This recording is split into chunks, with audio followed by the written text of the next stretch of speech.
ஒருங்கிணைக்கப்பட்டிருக்கிற உலக உருது நாள் நிகழ்வு மற்றும் விருது வழங்கும் நிகழ்வை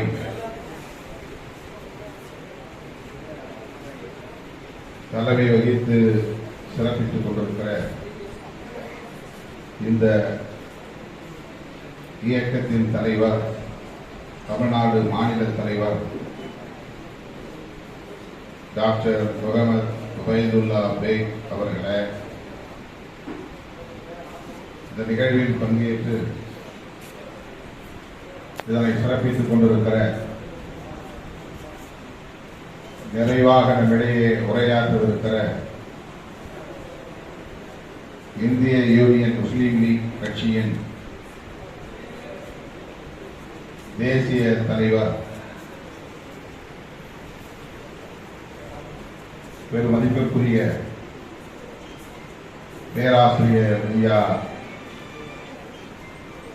KM காதர் மொய்தீன் அவர்களே, என்னுடைய பணிவார்ந்த வணக்கத்தை தெரிவித்துக் கொள்கிறேன். கடந்த ஆண்டு இதேபோல நவம்பர் 9 அன்று நம்முடைய டாக்டர் முகமது உபைதுல்லா பேக் அவர்கள் உலக உருது நாள் நிகழ்வை ஒருங்கிணைத்து அதில் பங்கேற்கக்கூடிய ஒரு வாய்ப்பை எனக்கு வழங்கியிருந்தார். இப்போது 2வது முறையாக நடக்கிற இந்த விழாவிலும் பங்கேற்கிற வாய்ப்பு பேராசிரியர் டாக்டர் அமானுல்லா அவர்கள் உருதிலே மொழிபெயர்த்திருக்கிற திருக்குறள் நூலை வெளியிடுகிற வாய்ப்பு எனக்கு அளிக்கப்பட்டதை எண்ணி நான் பெருமைப்படுகிறேன், மகிழ்ச்சி அடைகிறேன், நன்றியை தெரிவித்துக் கொள்கிறேன். உருது மொழிக்கும் திருமாவளவனுக்கும் என்ன சம்பந்தம் என்று கேள்வி கேட்பார்கள். அவர்கள் ஏன் அப்படி கேள்வி கேட்கிறார்கள் என்பதை இங்கே சுருக்கமாக பேராசிரியர் அமானுல்லா அவர்கள் தன்னுடைய பேச்சிலே பதிவு செய்தார்.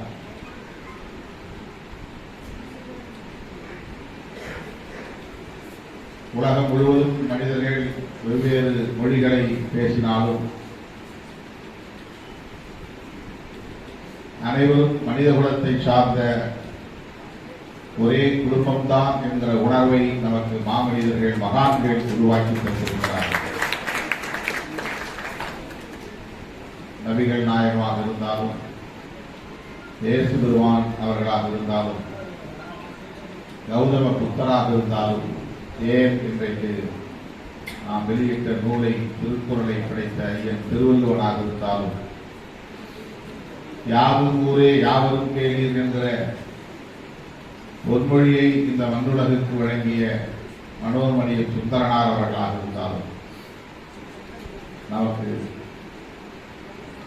சொல்லி இருக்கிற ஒரே போதனை, நாம் மொழியால் வேறுபட்டாலும், தேசத்தால் வேறுபட்டாலும், மதத்தால் கலாச்சாரத்தால் வேறுபட்டாலும், பேசுகிற மொழியால் நாம் பிரிந்து கிடந்தாலும், நாம் அனைவரும் ஒரே ஊர்தான், ஒரே உறவுதான் என்று சொன்னவர் மனோன்மணி சுந்தரனார். ஆகவே எனக்கு உருது தெரியாது என்றாலும் கூட உருது பேசும் நீங்கள் எனக்கு உறவுகள் தான், எனது சொந்தங்கள் தான், எனது சகோதர சகோதரிகள் தான். என் மீது நீங்கள் அன்பு செலுத்துவதை போல உங்கள் மீது நான் அன்பு செலுத்துகிறேன். இதுதான் நமக்கிடையிலான பிணைப்பு, இதுதான் மனித குலத்தின் மாண்பு, இதுதான் உலகம் முழுவதும் பரவ வேண்டிய, செழுமை பெற வேண்டிய பண்பாடு, சகோதரத்துவ பண்பாடு. ஃப்ரெட்டர்னிட்டி என்று ஆங்கிலத்தில் சொல்லப்படுகிற, நமது அரசமைப்பு சட்டத்திலே சொல்லப்படுகிற அந்த சகோதரத்துவம் தான் என்னை இந்த மேடையிலே அமர வைத்திருக்கிறது உங்களோடு உறவாட வைத்திருக்கிறது. வெறுப்பு இருந்தால் நாம் சேர முடியாது. நீ வேறு நான் வேறு என்ற வெறுப்பு நமக்குள்ளே வளர்ந்தால் நாம் இணைந்து வாழ முடியாது. மொழி என்பது நம்முடைய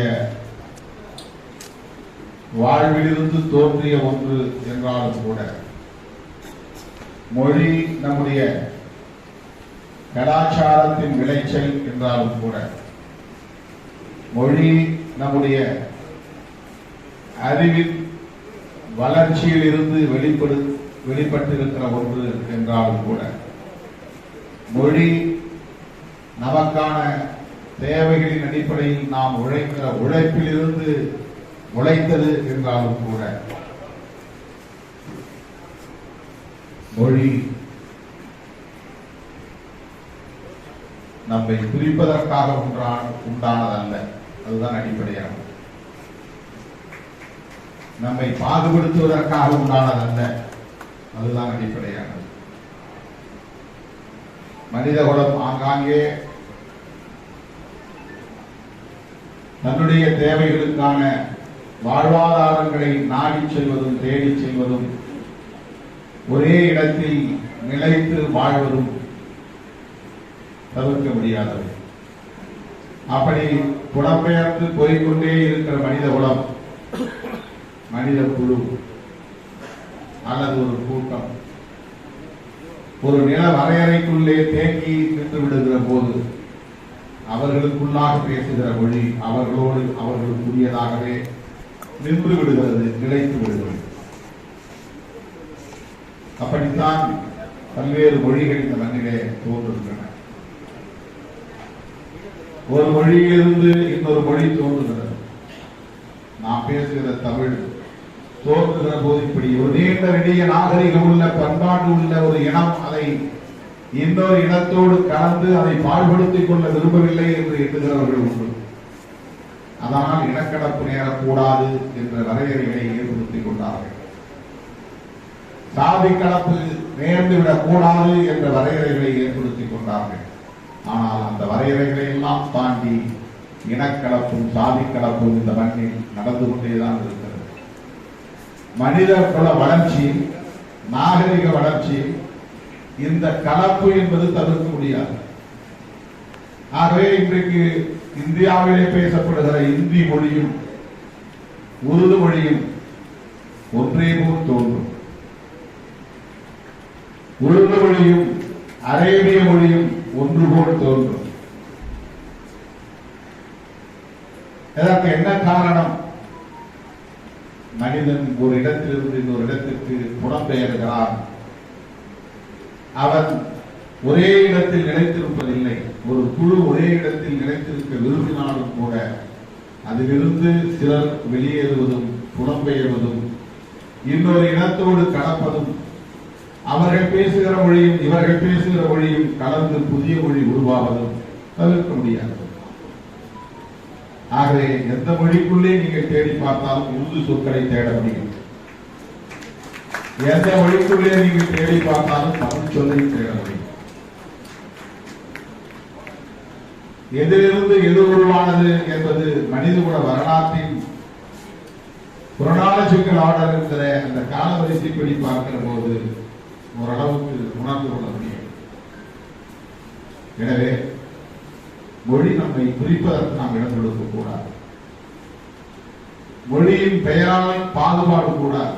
அவன் தெலுங்கன், இவன் மலையாளி, இவன் கன்னடன், இவன் இந்தி வாழா, இவன் உருது பேசுகிறவன், இவன் அரேபியன், இப்படி மொழி அடிப்படையிலே பாகுபாடுகள் கூடாது. வேறுபாடுகள் இருக்கும், அதை ஏற்றுக்கொள்ள வேண்டும். வேறுபாடு என்பது வேறு, பாகுபாடு என்பது வேறு. டிஃபரன்சஸ் என்பது வேறுபாடு, டிஸ்கிரிமினேஷன் என்பது பாகுபாடு. டிஸ்கிரிமினேஷன் கூடாது. உலகத்தில் தோன்றுகிற ஒவ்வொரு மனிதனும் யூனிக். ஒருவன் இன்னொருவனை போல் இருப்பதில்லை. அப்பா போல் பிள்ளை இருக்கிறான் என்று சொல்லிக் கொள்வோமே தவிர இரண்டு பேரும் ஒன்று அல்ல. அம்மா போல் மகள் இருக்கிறாள் என்ற தோற்றத்தை வைத்து சொல்லுகிறோம், ஜீன் வழியாக வந்த பண்புகளை வைத்து சொல்லுகிறோம் என்றாலும் அது யூனிக்னஸ் உள்ள உட்பிறவிதான். ஒவ்வொரு நாளும் பிறக்கிற ஒவ்வொரு குழந்தையும், ஒவ்வொரு ஜென்மமும், ஒவ்வொரு உயிரின் பிறப்பும் தனித்தனியானவைதான். யூனிக்னஸ் கிடையாது, ஒன்றல்ல. அப்படி இந்த பன்மைத்துவம் நம்முடைய வாழ்வில் இருக்கிற போது இதை நாம் அப்படியே ஏற்றுக்கொள்வது என்பதுதான் மனித மாண்பு. இந்த டிஃபரன்சஸ், இந்த யூனிக்னஸ், இதை ஏற்றுக்கொள்வது என்பதுதான் மனிதனின் நாகரிக வளர்ச்சியின் உச்சம். ஆகவே அவர்கள் ஹிந்தி பேசினால் என்ன, அரேபியா பேசினால், அரபு மொழியை பேசினால் என்ன, இந்தியை பேசினால் கூட என்ன, அவரும் நம் சகோதரன் தான், நாமும் அவர்களுடைய சகோதரன் தான் என்ற உணர்வு. பிறகு எதற்காக இந்தியை எதிர்க்கிறோம் என்ற கேள்வி. யாரும் யார் மீதும் எதனையும் திணிக்க கூடாது. அப்படி திணிப்பது டெமோக்ரசி அல்ல. அதைத்தான் பேராசிரியர் அமானுல்லா சொன்னார், இந்தியிலே திணிப்பு இருக்கும், உருதிலே இனிப்பு இருக்கும் என்று சொன்னார். அது என்ன பொருள் என்றால், உருதிலே இனிப்பு இருக்கும் என்பது அதனுடைய ஸ்வீட்னஸ் என்ற பொருளில் அல்ல, அதனுடைய டெமோக்ரசி என்று பொருள். உருது யார் மீதும் ஆதிக்கம் செய்யாது என்று பொருள். அதுதான் அதனுடைய ஸ்வீட்னஸ். உருது யார் மீதும் ஆதிக்கம் செய்யாது, யாரையும் இதை கற்றே தீர வேண்டும் என்று கட்டாயப்படுத்தாது, உலகம் முழுவதும் ஆளும் வர்க்கத்தின் ஒரு மொழியாக பரவியதில் உருதுவும் ஒன்று. உருது மொழி ஒரு பெரிய பாரம்பரியம் உள்ள மொழி என்பதை நாம் அறிவோம். அது ஆட்சி மொழியாக இருந்தது என்பதையும் நாம் அறிவோம், இருக்கிறது என்பதையும் நாம் அறிவோம். அது பண்பாட்டு தளத்தில் எந்த அளவுக்கு வளர்ச்சி அடைந்திருக்கிறது, இசை போன்றவற்றிலும் எவ்வாறு அது முதிர்ச்சி அடைந்திருக்கிறது என்பதை நாம் அறிவோம். ஓரளவுக்கு நாம் அதை உணர்ந்திருக்கிறோம். அப்படிப்பட்ட அந்த பாரம்பரியமுள்ள மொழி. மேலும் இந்திய மண்ணில் நாம் பேசுகிற மொழி தமிழ். நம்முடைய முன்னோர்கள் பேசிய காலத்தில் 5000 ஆண்டுகளுக்கு முன்னால் அல்லது 10,000 ஆண்டுகளுக்கு முன்னால் அல்லது அதற்கும் முன்னால், வரலாற்றுக்கு காலத்திற்கு முன்னால் நம்முடைய முன்னோர் பேசுகிற போது இப்போது நாம் பேசுவது போல் பேசியிருக்க வாய்ப்பில்லை. இப்போது நாம் எழுதுகிற எழுத்து அன்றைக்கு இருந்திருக்காது. எழுத்தில்லாத மொழியாகத்தான் முதலில் தோன்றும். எழுத்தில்லாத மொழிதான் உலகில் முதலில் தோன்றுகிறது. ஒரு சமூகம், ஒரு குழு தொடர்ந்து திரும்ப திரும்ப தன்னுடைய கருத்துக்களை பகிர்ந்து கொள்வதற்கு, தன்னுடைய தேவைகளை வெளிப்படுத்திக் கொள்வதற்கு, தன்னுடைய உணர்ச்சிகளை பகிர்ந்து கொள்வதற்கு பயன்படுத்துகிற ஒளி மொழி என்று தன்னை செழுமைப்படுத்திக் கொள்கிறது. அது மேலும் மேலும் தன்னை செழுமைப்படுத்திக் கொள்கிற முயற்சியை மேற்கொள்ளுகிற போது அது எழுத்து வடிவத்தை பெற்றுக் கொள்கிறது. ஆக ஒலி வடிவமும் எழுத்து வடிவமும் ஒரு மொழிக்கு வருகிற போது அதற்கு இலக்கணமும் இலக்கியமும் கிடைத்து விடுகிறது, பரிணாமம் பெற்று விடுகிறது.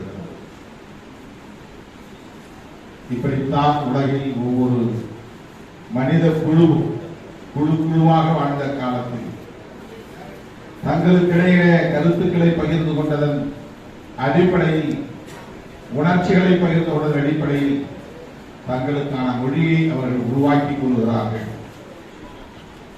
அப்படிப்பட்ட மொழி காலப்போக்கில் ஒரே மொழியாக இல்லாமல் பல மொழிகளாக மாறிவிடுகிறது, கிளைத்து விடுகிறது. மனித குலத்தில் எப்படி ஒரு இனக்கலப்பு நேர்கிறதோ அப்படி மொழியிலும் மொழி கலப்பு உண்டு. கலாச்சாரம் என்பதே கலப்பின் வெளிப்பாடு என்றுதான் பொருள். கலாச்சாரம் என்பதே கலவைதான். தன்னுடைய தனித்தன்மையை ஒரு சமூகம் தக்க வைத்துக் கொள்ள வேண்டும்.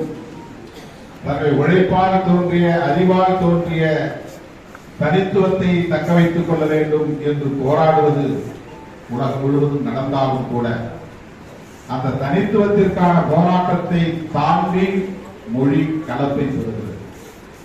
அது இன்னொரு மொழியாக மாறிவிடுகிறது.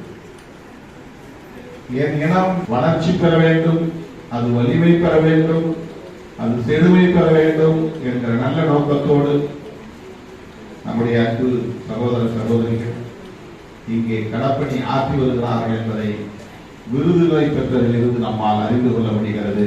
இந்த மேடையில் 26 பேருக்கு விருதுகள் வழங்கப்பட்டிருக்கின்றன. அவர்கள் ஒவ்வொருவரும் இந்த உருது மொழியின் வளர்ச்சிக்காக தங்களாலான பங்களிப்பை செலுத்தி வருகிறார்கள் என்பதுதான் நமக்கு சொல்லுகிற செய்தி. அப்படிப்பட்டவர்களை அடையாளம் கண்டு முகமது உபைதுல்லா பேக் அவர்கள் 2வது ஆண்டாக இந்த நிகழ்ச்சியை ஒருங்கிணைத்திருப்பது பாராட்டுதலுக்குரியது. அவரை நெஞ்சார பாராட்டுகிறேன், வாழ்த்துகிறேன். உங்களோடு சில நிமிடங்கள் இருப்பதற்கான ஒரு அரிய வாய்ப்பை எனக்கு வழங்கியதற்காக என்னுடைய நெஞ்சார்ந்த நன்றியை தெரிவிக்கிறேன். உங்கள் கோரிக்கைகளை என்னால் ஆன வகையிலே அரசின் கவனத்திற்கு, மாநில அரசின் கவனத்திற்கு, இந்திய ஒன்றிய அரசின் கவனத்திற்கு எடுத்துச் செல்வேன் என்பதையும் உறுதிபட கூறி நன்றி கூறி முடிக்கிறேன். நன்றி, வணக்கம்.